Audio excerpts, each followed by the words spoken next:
come back into the box. It's rough, and ONIC one step ahead, locking in. You want to find in the box? No problem. We have an insurance policy, and we have Minotaur. So much AoE for both compositions. I mean, the Faramis and the Minotaur with the Clawed and the Lance. Oh my lord, so many AoE. So it's just going to be both teams looking to skirmish. And again, the key here is going to be the re-engage. Let's see what the world thinks. A majority, of course, going over to ONIC, and it's all ONIC, so OP definitely the underdog. Wait, hold up. Singapore, a large majority of Singapore is leaning towards Outplayed here. That's interesting to note. I mean, Singapore also rooted against RGSG's opponents 2 times, Phoenix and Evo, so I don't know what's going on in Singapore. It's about maximizing your MSC guest points. That's the main idea. You got to start looking for these competitors that can double, triple your profits as we're starting to jump into the game. Here we go, game 1 in a best of 3. This is for that slot in the knockout stage. It's Outplay going up against ONIC. Outplay are in dangerous territories here. ONIC have already gotten 1 win. If they lose here, especially 2-0, they're going to have to go up against Burn X Flash. Home ground advantage to secure the knockout stages. Now, let's keep in mind here, looking at how the starting lineup is going to be, and especially for both compositions, we're not seeing anything funky happening. It's very standard, very default for both sides. Yep, no double XP start, so it's a man-to-man roam, but look at how deep Sans is. What's he thinking here? He just wants to get vision. This is how Sans usually plays with the recalls as well. He's got to be careful here, though. Pops to the channel for Anthony. Good read. Kyrie able to secure the lethal Wanderer. Something I want to bring up, though, is Reshi's choice of talent here. He actually went for the Unbending Will instead of the tenacity that we usually see on Arlet. I'd say 9 out of 10 Arlets these days play the Unbending. Well, 1 out of 10 play the Unbending Will. The other 9 would play the tenacity. Personally, for me, I love it. I love the Unbending Will because the main idea is if CW decides, I'm going to jump into the middle of this fight, somebody needs to finish him off, and obviously it's clear that CW... He should be okay, right? Yeah, totally fine. He's able to battle mirror image in time, but at the end of the day, right, it's going to be whether or not this Arlet can take out CW during the mid-game. Towards the later stages, it's going to be a little bit harder. Absolutely. I mean, looking at it again, both teams are just playing it super slow. They both want to contest for the first neutral objective, having a Martis and a Lancelot. So they are going to be transitioning over to that XP lane just in a bit, and you'll see already, Faramis, Sans first on the board towards that XP lane. I think a lot is riding on Kyrie's shoulders because you can't expect Keyboy to just walk in freely and get him no inferior in the middle of the box to change the fight, right? Kyrie is going to have to bait out a couple of spells, and this is what we're seeing here. Keyboy is going to hit level 4 before joining. Okay, charging in, early Shark, Tyrant's Revenge, going to be able to connect onto Boots, but he doesn't have the Tyrant's Rage just yet. Kyrie with the Phantom Execution, cancelled away. Boots looking to re-engage already onto base player 1, who will use the Mortal Coil to disengage. Reshi in the midst of it all right now, caught in, has the Final Splash to get the reset on the Vengeance. ONIC holding on to that turtle. Sans trying to zone best player away as he pops in a Mortal Coil. No more Mortal Coil to play for. Keyboy going to be knocked up. He does have the Venus Fury right now, and he will be able to use it right now with the Ultra to help him out. Kyrie wins Retribution battles. Best player 1 is forced to back away. The RWM lost him in place, but Kyrie and Sans jumps to the back. It's Reshi who finds a trade back, but it's only the Roamer here traded in, and he is caught in a tough spot. Able to use the Vengeance once again. Sans knocked up, has the Shadow Stampede, but Tyrant's Rage locks him down. Sans might just be taken down here, but Kyrie finds him the trade. Sans falls in the back. Shark now going to be targeted down by Boots, who's looking for the kill. A few more hits should do it. He does not have Flicker.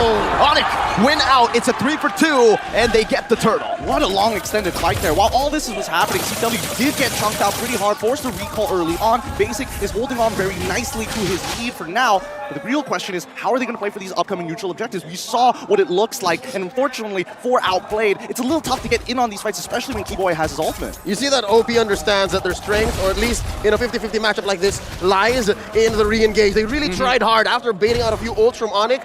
They had that step in, but from there on, ONIC understood that, you can get a better re-engage, but when we're able to split you up and go for the 2-for-1s when you're not ready for it, they're going to win out, and that's what got them this 1K gold lead in under 4 minutes. Can we also talk about the fact that every time we've seen a Minotaur so far, it's not like everybody immediately starts switching over to Purifies, right? Nobody on the side of OP decided to go Purifies. They wanted to have their flickers available to make the play, that re-engage like you talked about. They don't want to sit there and anchor down. They technically have 3 people with anti-CC, Vengeance, Mortal Coil, and the RWM. So maybe that's the reason as to why they're not going for that. For basic, I think on the Beatrix, it's just natural to go for the Flicker, right? You don't really want to go on that Purify. It gets you out of lane so easily, and the Purify is just not a good mix, I think, with the Beatrix. If anything, it's ONIC who's respecting that fact, right? The RWM is on almost for sure catch. But look at this, Shark. Stretch it up! Okay, good shot, but Sans brings them back. The Shadow Stampede, Kyrie now is doing some damage, poking him down. Best player already 1 level down. Kyrie has a level advantage. He can actually get 2 levels. And that costs Shark nothing. That costs Outplay nothing. So they know that for the next minute or so, Sans can purify. Yep, they know that for a fact. More importantly, the ultimates are all available for both sides. But wait, hold on. Okay, best player 1 has just used the Retribution. Kyrie able to dash away from the Tyrant's Revenge, and that should just be a free turtle over to ONIC. He baited out that Retribution super quick. Shark still is trying to give the team vision, trying to give space for the rest of the team to work with it, as in the bottom lane, Oreshi is getting out-leveled as well. It might be a solo kill. Boots jumps in, the passive is fully on. Kyrie doesn't decide to rotate down below, but Oreshi is forced to use Flicker defensively. Are they going to convert on this? Are they going to... No, Kyrie's not going to break from his path. He needs to make sure he ends up on that top side of the map rather than helping out with the bottom side, because it generally, you're not really going to interact with Arlet anyways, and half the time it's going to be Basic who's going to get targeted down in these major fights. On the other hand, right, best player has not been able to find the space and time to really get in on this, right? Early game Martis, you're expecting to get early decimates to finish off kills, but the way that ONIC is moving across the map, making sure that there's no holes in their defense. I'm loving the pressure that ONIC is placing down on the OP. It's slowly but surely. They're not ballooning out of control. It's a slow 1K, 2K gold lead over the past 6 minutes, and because of that, they're winning the lanes. ONIC, bottom and top, even mid. Look, it's a 2v1, and then here up top, it's a 3v3.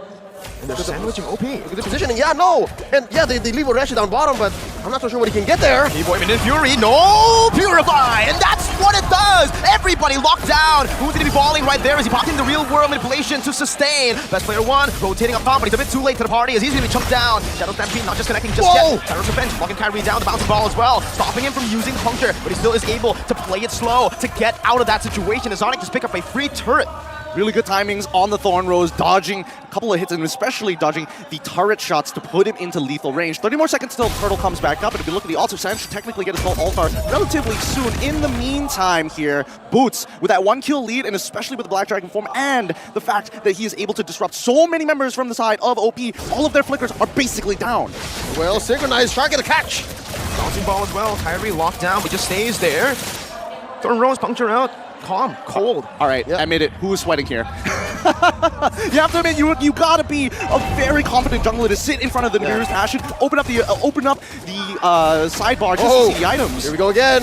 Two boy sons brought together. CW is already down below right now. Chunky Shark pretty low, half HP. Doesn't have the regen, it seems, right now. CW is going to be able to regen back up. It seems like Kyrie is able to clear out the purple buff already. Getting that level lead once again. Secure the turtle. There's no contest from Outplay. They tried their best to go for the mid lane, but it might actually be a contest right now. Ooh, Retribution going to be able to secure that. Minute Fury and the knockup onto Oreshi as Boots isolates the members. The Petrify connects onto Hoon, and that's Boots diving all the way under the turret, waiting out the real world manipulation, but the ultimate comes down to save Boots. He's still very low. Final splash in the back. He-Boy going to be able to knock 2 members up as CW pokes them down. Not enough damage just for now. Oreshi is going to be executed by Friends of Execution. Kyrie on the back. He keeps on going. He might get shut down though. Kai boiling down, but shut down, but it's also a wipe out for ONIC as early as the 8th minute of the game. You see how the 2K, 3K gold lead came into play. They were able to juggle underneath, and yeah, Shark keeps getting these catches, but to no avail, there's no follow-up. Wait, okay.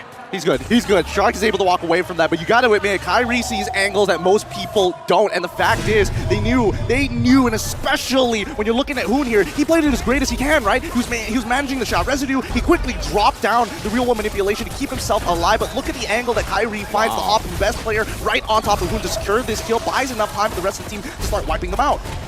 I mean, it was a wipeout for the cost of maybe a couple on the way out, but they converted out their minds, went all the way as deep as tier 2 in mid. So that's a main artery that Outplay cannot farm from anymore. And it's not like basically he's having a great time. You see how CW was just free farming, free hitting in mid? He is just getting so much gold here. Let's look at actual. Oh, that was almost 2,000 ahead. God, this is not going to be an easy game at all. And the worst part for Outplay is the fact that their tier 1 structures are already gone, and the mid tier 2 is gone. The entire jungle is basically Kyrie's at this point. Best weak side goal laner in Indonesia, CW, right? We named him that, and right now he's showing it. A lot of them rotations early on was mostly just 2 words, Boots, getting him ahead in that winning matchup already. And CW is able to farm up so well. And the fact is, you know, I think I saw Shark more often in the gold lane. So the fact that he's able to just sustain, this is why the Claude gets picked up. The Swiss Army knife with a Purify as well, unkillable. Shark's not only in the gold lane, Shark is in bushes wherein He's looking for kills that OUTPLAY has no business going for. He started doing this at about minute 1, minute 2, and it's not converting. So I'm guessing it was a tempo misunderstanding between the rest of the team. So yeah, no, now OUTPLAY is catching up. There's no way they're going to contest this. Sure, there is a push up top that basically bought for them, but no, the one scores the first Lord for ONIC here, slowly ballooning up to 7K ahead in 10 minutes. And a free turret too, there's nothing OP's getting. Yep, they're not getting anything, but that's totally fine here because remember, OP have high ground defense, and I think that's going to be really important. We've seen in the last match what high ground defense does for you. It buys you that extra bit of time, and if you have to drag this out to 20 minutes, OP are going to have to make the attempt to do so. All right, what are you supposed to do right now, right? I mean, for OUTPLAY, I think there's only one response to this play. It's to just turtle up in the base. That's right. But ONIC have a big siege comp. Don't push it, don't push it. Turn up with the RWM, pop that holy shield. They're not going to get enough off of this, and I think even ONIC recognizes that, man, this Lord's too weak. We'll wait for the next one. And I think even for OUTPLAY, where do you go from here? Who can you really punish? Because Keyboy, he can hold on, actually hold OP hostage with the Minoan Fury. You never know when he's going to come in with it. Okay, but the great Shark already just fully committing on the Keyboy, but the call saves him, and the Minoan Fury with a flicker in front. He finds 3 members under the base turret though, no minions coming down. That was a mistake. Keyboy loses his life. ONIC now still disengaging. They've gotten enough damage onto the base turret to say, I'm happy with the trade, but they cannot go for more. Signs of life from OUTPLAY, and again, it rings true that one thing that they should do at this point, approaching 12 minutes into the game, down almost 8K, is to stay in their base, defend up, build up on Hoon, who I think is maybe short one more. He needs one more main item for these high ground defenses to not just stay inside their base. Absolutely. Look at the items. Look how far Sands is ahead of Hoon right now. Very, very far in terms of the items. 3 items to 2, and even better yet, he is stacking up very fast. So the more they clump up together, the more they want to try and go for this high ground defense. If they fall into the cone of the Ghost Bursters, at least for Sands, he knows he's going to get value to set it up for CW. Purple CW, you see that? Right, they're already trying to funnel onto CW. So it's already a very different ONIC. The last time we saw them, remember, at M4, it was Kyrie-centric. Now, it feels very balanced.